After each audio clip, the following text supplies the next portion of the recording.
ఇక టీపీసీసీకి కొత్త chief వస్తున్నాడట. Party అధ్యక్ష బరిలో ముఖ్య నేతలు కీలకంగా మారిన సామాజిక సమీకరణాలు ఇక రేవంత్ రెడ్డి 2 బాధ్యతలు ఆల్రెడీ నిర్వర్తిస్తున్నాడు పీసీసీ చీఫ్గా ప్లస్ సీఎంగా. కాబట్టి ఇక ఆయన బాధ్యతల నుంచి తప్పుకోవాల్సిన టైం అయితే వచ్చింది. పీసీసీ బాధ్యతల నుంచి ఇక ఆయనకు ఎవరికి ఇస్తారు పీసీసీ చీఫ్ అనే దాని మీద ఊహాగానాలు అయితే సాగుతున్నాయి.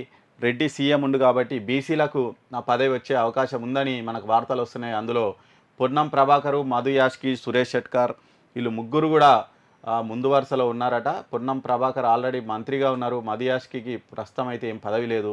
ఇంకా సురేష్ షెట్కార్ కూడా మొన్న ఎంపీగా ఎన్నికయ్యారు. మరి ముగ్గురులో ఎవరికి ఇస్తారనేది చూడాలి. వీళ్ళతో పాటు సీతక్క, బలరాం నాయక్ పేర్లు కూడా బాగా వినిపిస్తున్నాయట. మాదిగ కోటాలో సంపత్ కుమార్ కూడా ప్రయత్నాలు చేస్తున్నారు అన్న వార్తలు అయితే వస్తున్నాయి. మొత్తంగా ఇలా చాలామంది అయితే పీసీసీ చీఫ్ రేస్లో ఉన్నారు. మరి మనం చెప్పుకున్నట్టు ఈ పొన్నం ప్రభాకరు, మధు యాష్కి, సురేష్ షెట్కార్, ఇక సీతక్క, బలరాం నాయక్ లేదంటే సంపత్ కుమార్కే వస్తాయా లేకుంటే అనూహ్యంగా తెరపైకి కొత్త పేరు వస్తుందా అనేది చూడాలి. దీని మీద అతి త్వరలోనే నిర్ణయం తీసుకోవచ్చట. పీసీసీ చీఫ్గా ఎవరో ఒకరికి బాధ్యతలు అప్పచెప్పిన తర్వాతనే మంత్రివర్గ విస్తరణ ఉండబోతుంది అని కూడా చెప్తున్నారు. మంత్రివర్గంలో ఇంకొక 4-5 పోస్టులు ఖాళీ ఉన్నాయి.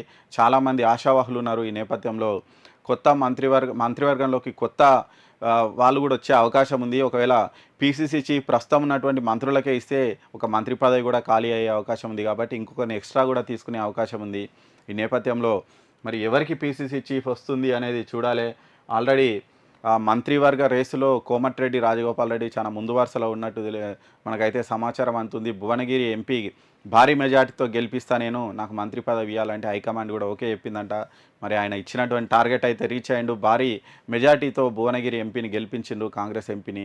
ఇంకా నెక్స్ట్ ఆయనకు మంత్రివర్గంలో స్థానం వస్తుందని అయితే మనకైతే సమాచారం అందుతుంది.